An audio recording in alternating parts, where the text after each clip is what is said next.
Selamat sore Tribuners, bagaimana kabar Anda sore hari ini? Senang sekali saya Ilu Devi Sania dapat kembali berjumpa dengan Anda dalam Tribun Timur Update edisi Rabu 28 November 2023. Kali ini kita akan mengangkat tema Bawaslu siap tindak caleg nakal, khususnya terkait baliho, dan juga Bawaslu Sulsel ajak media kawal tahapan kampanye pemilu 2024. Untuk mengetahui informasi lebih lengkapnya, kita sudah terhubung dengan reporter Tribun Timur dari Bawaslu Sulsel yang ajak media kawal tahapan kampanye pemilu 2024.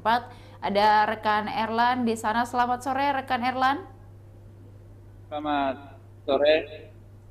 Baik rekan Erlan, mungkin dari Bawaslu Sulsel yang mengajak media untuk mengawal tahapan kampanye pemilu 2024, apa kemudian hasil yang disampaikan dari dialog publik yang digelar tadi oleh Bawaslu?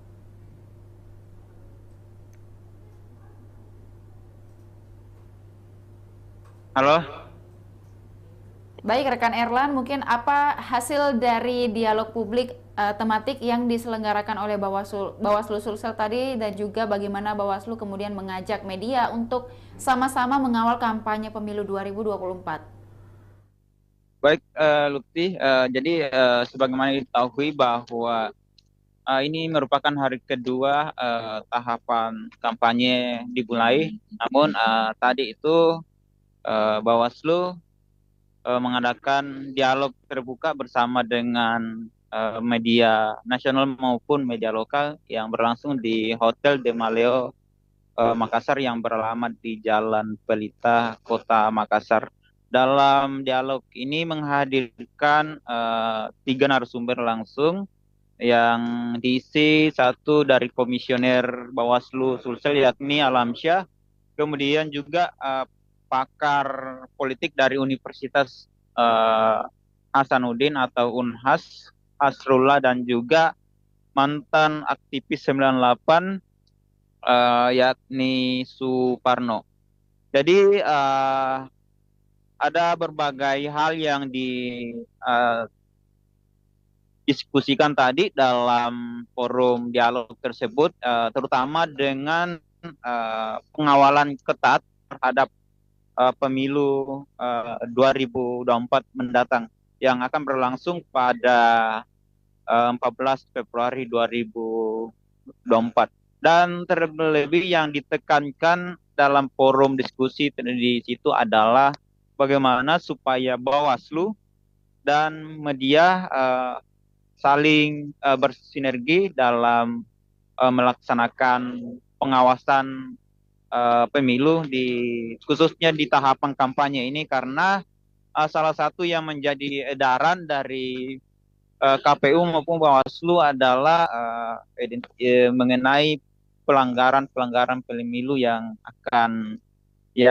berpotensi terjadi di pemilu kali ini, seperti edaran mengenai pemasangan alat peraga kampanye atau APK yang begitu marak disebar oleh peserta atau kontestan pemilu 2024 khususnya di Kota Makassar dan juga terutama di 24 kabupaten kota di Sulawesi Selatan. Dan ini menjadi imbauan atau penekanan dari Bawaslu tadi dalam diskusi bahwa memang sejatinya Bawaslu ini tidak bisa berjalan sendiri dalam menjalankan fungsi-fungsi pengawasan pemilu, tetapi dibutuhkan peran uh, bekerja sama dengan media untuk memberikan informasi kepada publik. Jadi tadi yang disampaikan atau ditekankan oleh Suparno, seorang mantan aktivis 98, bahwa Bawaslu ini harus terbuka dalam memberikan informasi kepada media, karena saat ini yang menjadi lembaga paling dipercaya oleh masyarakat yaitu dari Bawaslu sendiri. Jangan sampai ketidakterbukaan dari Bawaslu ini sehingga menimbulkan ketidakpercayaan lagi oleh masyarakat. Jadi seperti itu yang bisa saya laporkan, rekan Lutfi. Baik, dan juga ini sudah hari kedua begitu untuk kampanye Ya, sendiri. Erlan, mungkin dapat disampaikan apakah dari Bawaslu sudah menemukan adanya bentuk pelanggaran begitu dari para kontestan, seperti mungkin alat peraga kampanye yang diletakkan bukan di tempatnya, atau mungkin ada hal yang ya. disampaikan oleh Bawaslu terkait pelanggaran-pelanggaran yang sudah terjadi? Baik, rekan Lutfi. Jadi sebagaimana yang khususnya di Makassar ini, jadi Bawaslu KPU kemarin itu sudah merilis atau memetakan sejumlah jalan strategis yang menjadi tempat larangan kontestan pemilu untuk pemasangan alat kampanye atau APK di pemilu 2024 ini. Seperti yang pantauan kami tadi di lapangan, khususnya di Jalan Andi Pangeran Petarani, karena ini merupakan jalan nasional, jalan yang menjadi larangan bagi para caleg maupun spanduk dari calon DPD dan calon presiden dan wakil presiden untuk eh, meletakkan atau menyebar baliho.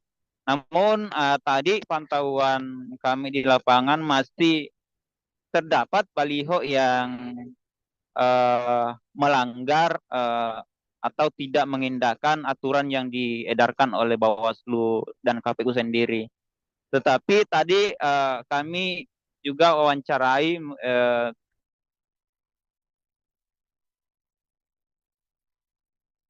koordinator divisi humas, bahwasanya tugas Bawaslu ini sejatinya hanya memberikan koordinasi kepada Bawaslu Makassar, karena itu yang menjadi ranah Makassar untuk melakukan pengawasan itu adalah di Kota Makassar, jadi bukan Bawaslu Sulsel. Tetapi lagi-lagi ditekankan oleh Lamsyah bahwa pihaknya juga akan berkoordinasi kepada para bacalek maupun calon DPD RI yang melakukan pelanggaran terkhusus untuk penyebaran baliho spanduk di tempat yang benar-benar dilarang oleh Bawaslu atau melanggar aturan. Dan setelah itu kami juga sempat uh, mewawancarai Ketua Bawaslu Makassar, dalam hal ini Dede Alamsyah, bahwa beberapa temuan masyarakat bahwa di beberapa jalan protokol itu masih terdapat spanduk baliho dari para konstensan yang sampai saat ini rupanya edaran dari Bawaslu KPU itu tidak diindahkan. Dan itu disadari oleh Bawaslu Makassar sendiri. Dalam pernyataannya tadi bahwa dalam 1 atau 2 hari ini akan segera koordinasi dengan pihak partai ataupun para bacalek yang bersangkutan untuk menurunkan baliho. Jadi tidak secara langsung menurunkan baliho dan spanduk dari para bacalek ini, tapi hanya memberikan imbauan dulu. Kami juga bertanya tadi mengenai penegasan dari Bawaslu sendiri ketika sumpama caleg ini tidak lagi-lagi tidak mengindahkan, tapi Bawaslu Makassar itu menyebut bahwa pihaknya tidak bisa berandai-andai dan juga tidak bisa turun langsung ke lapangan untuk menertibkan Pak Baliho, tapi terlebih harus mengkoordinasikan kepada pihak terkait. Jadi begitu rekan Lutfi. Baik, dan juga itu dari Bawaslu Makassar sendiri, apakah sejauh ini sudah melakukan koordinasi dengan para partai atau masih dalam rencana begitu, rekan Erlan? Ya, yeah. Jadi seperti disampaikan tadi bahwa sampai hari ini pihaknya baru melakukan rapat, ya, rencana melakukan rapat internal, kemudian memberikan surat imbauan kepada masing-masing partai maupun para caleg, ya, begitu. Baik, rekan Erlan, terima kasih atas informasinya. Kita tunggu update informasi yang lain terkait pengawasan Bawaslu terhadap jalannya kampanye hingga pemilu 2024 nanti. Selamat kembali bertugas, terima kasih. Dan juga Tribuners, kita beralih ke Kota Makassar juga, masih di Kota Makassar terkait baliho caleg bertebaran di Blok 1 Perumnas Antang. Dari Tribun Timur ada reporter Yaumil di lokasi, mungkin dapat melaporkan kepada Tribuners terkait bagaimana situasi pemasangan baliho di Perumnas Antang Blok 1 yang di sana juga terlihat banyak terpaku di pohon, begitu lebih tepatnya. Selamat sore rekan Yaumil. Ya, selamat sore rekan. Baik rekan Yaumil, bagaimana kemudian pantauan dari rekan Yaumil sendiri terkait pemasangan baliho di Perumnas Antang Blok 1, yakni terlihat banyak baliho para caleg yang terpasang di sana, bahkan dipaku di beberapa pohon-pohon begitu? Ya, baik rekan. Hasil pemantauan kita di lapangan yang berada atau berlokasi di Blok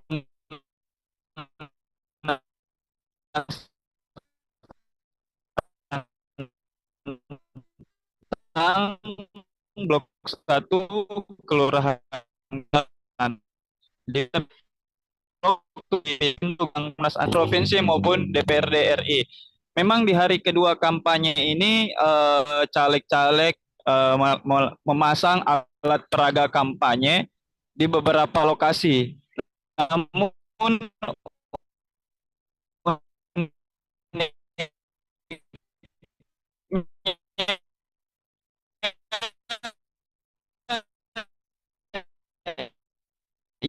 yang kami dapatkan di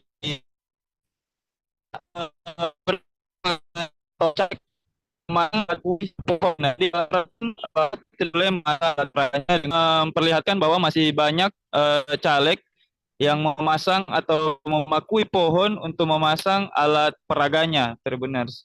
Dan salah satunya yang kita dapatkan di Perumnas Antang Blok 1 ketika pantauan tadi, saya berjalan dari Blok 1 sampai di pintu gerbang itu banyak sekali baliho-baliho yang terpaku, ya ukurannya cukup ukuran kecil ya, balihonya itu terpaku di sebuah pohon, Tribuners. Nah, memang ini masih menjadi salah satu tantangan bagi baik Bawaslu Kota Makassar maupun provinsi dan juga yang ada di daerah untuk menindak tegas pemasangan-pemasangan baliho yang melanggar. Termasuk salah satunya yang marak terjadi adalah pemasangan baliho yang dipaku di pohon, Tribuners. Nah, jadi bisa kita lihat bahwa baliho-baliho ini terpasang di pinggir jalan dengan berbagai ukuran dan dari berbagai parpol. Kemudian juga di sepanjang jalan ini yang berada di Blok 1 di dekat Balan Tonjong itu banyak sekali baliho-baliho berukuran kecil yang terpasang atau terpaku di pohon, Tribuners. Nah, ini salah satu tindakan yang seharusnya ditindak dengan tegas oleh Bawaslu Kota Makassar khususnya. Karena Kecamatan Manggala ini salah satu lumbung suara yang cukup besar khususnya untuk pemilihan DPRD Kota Makassar, Tribuners. Jadi butuh ketegasan dan disiplin bagi Bawaslu maupun caleg-caleg yang akan bertarung di pemilu yang akan datang untuk mengikuti peraturan yang sudah ditetapkan oleh Bawaslu RI turun ke daerah-daerah. Demikian mungkin. Baik rekan yang Yaumil, saya sampaikan. Kembali. Baik rekan Yaumil, apakah sudah sampai saat ini sudah ada tindakan langsung yang dilakukan oleh Bawaslu Makassar mungkin terkait di area yang tadi sudah rekan liput untuk ditindaklanjuti untuk bagaimana penurunan dari baliho yang terpasang tidak di lokasi yang sewajarnya.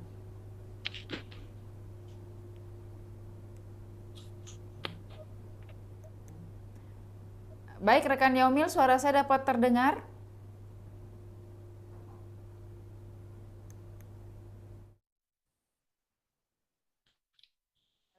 Jaringan di lokasi, kita beralih ke Kota Palopo. Tribuners, juga di sana suasana tempat larangan pemasangan alat peraga kampanye di Kota Palopo. Ada beberapa titik larangan pemasangan dan juga bagaimana situasi yang terkini di sana. Kita sudah terhubung dengan reporter Tribun Timur dari Palopo, ada rekan Andini. Selamat sore rekan Andini.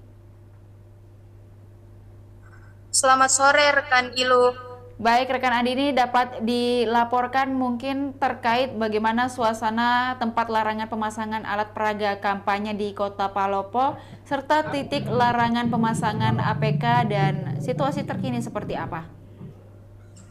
Baik, terima kasih rekan Ilu.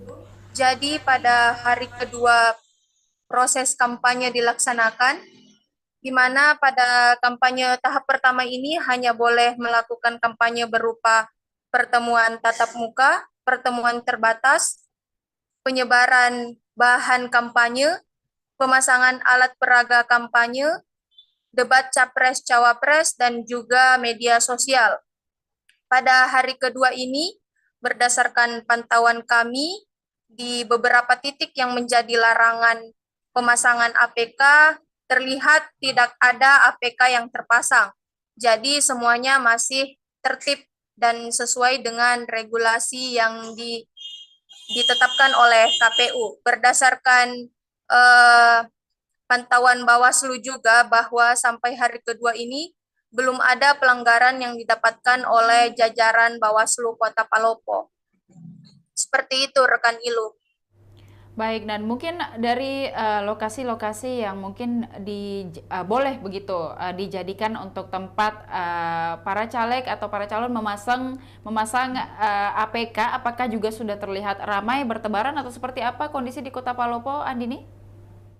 Ya, benar sekali rekan Ilu. Di beberapa titik yang sudah ditentukan oleh KPU dapat dijadikan tempat pemasangan APK, sudah terlihat berbagai jenis APK yang dipasang oleh partai politik Kota Palopo, rekan Ilu. Baik, nah sebelum tanggal 28 kemarin, tepatnya untuk hari yang boleh dilaksanakan kampanye, hari dimulainya kampanye, apakah di Kota Palopo sebelum tanggal 28 sudah juga terlihat APK begitu di beberapa titik di Kota Palopo, atau baru memang kemarin pada tanggal 28 November terpasang sejumlah APK di beberapa titik di Kota Palopo? Baik rekan Ilu, sejumlah APK memang sudah terlihat jauh dari sebelum dilaksanakannya kampanye ini. Namun pemasangan APK tersebut memang di tempat-tempat yang menjadi titik diizinkannya pemasangan APK, baik itu di kantor partai politik maupun di jalan-jalan atau di depan rumah yang memang pemiliknya adalah orang dari partai politik tersebut. Bawaslu Kota Palopo, apakah setelah 2 hari terlaksananya kampanye ini sudah ada memberikan himbauan kembali kepada para caleg dan juga para calon mungkin untuk bagaimana tertib dalam berkampanye, terutama dalam pemasangan APK begitu di sejumlah titik di Kota Makassar, atau sudah ada tindakan mungkin yang diambil dari Bawaslu Kota Palopo untuk mengawasi jalannya kampanye di Kota Palopo? Baik, Ketua Bawaslu Hairana Parengreni sebelumnya sudah menyampaikan bahwa pelaku atau peserta pemilu yang melanggar aturan dari pemasangan APK tersebut akan dikenakan sanksi administratif. Nah, namun sejauh ini selama 2 hari berjalannya kampanye, belum ditemukan adanya pelanggaran yang dilakukan oleh peserta pemilu. Seperti itu rekan Ilu. Baik, di Kota Palopo sendiri untuk kegiatan kampanye yang sudah dilakukan, apakah baru hanya pemasangan APK atau ada bentuk kampanye lain yang mungkin sudah dilakukan di Kota Palopo sendiri, rekan Andini, terkait dari para calon atau juga caleg di Kota Palopo? Sejauh ini masih pemasangan APK rekan ILO, jadi belum ada jenis kampanye lain yang dilakukan oleh peserta pemilu di Kota Palopo. Masih pemasangan APK maksud saya. Baik, untuk informasi selanjutnya mungkin apakah sudah ada info terkait akan ada kampanye mungkin yang dilakukan oleh para calon atau caleg di Kota Palopo, atau sampai saat ini belum ada informasi lebih lanjut begitu terkait kegiatan kampanye yang akan dilaksanakan di Kota Palopo? Sejauh ini belum ada informasi rekan ILO, dikarenakan ini masih hari kedua berjalannya kampanye, jadi belum ada informasi yang tersebar akan dilaksanakan kampanye oleh partai politik tertentu. Baik, terima kasih rekan Andini dari Kota Palopo. Kita tunggu update informasi terkait kampanye di Kota Palopo ke depannya hingga nanti pemilu 2024 terlaksana. Terima kasih Andini, selamat kembali bertugas dan selamat sore. Dan juga Tribuners, terima kasih sudah menyaksikan program kita pada sore hari ini. Tetap saksikan program menarik lainnya hanya di kanal YouTube dan Facebook Tribun Timur, Mata Lokal Menjangkau Indonesia. Saya Ilu Devi dan seluruh kru yang bertugas pamit undur diri. Terima kasih dan sampai jumpa.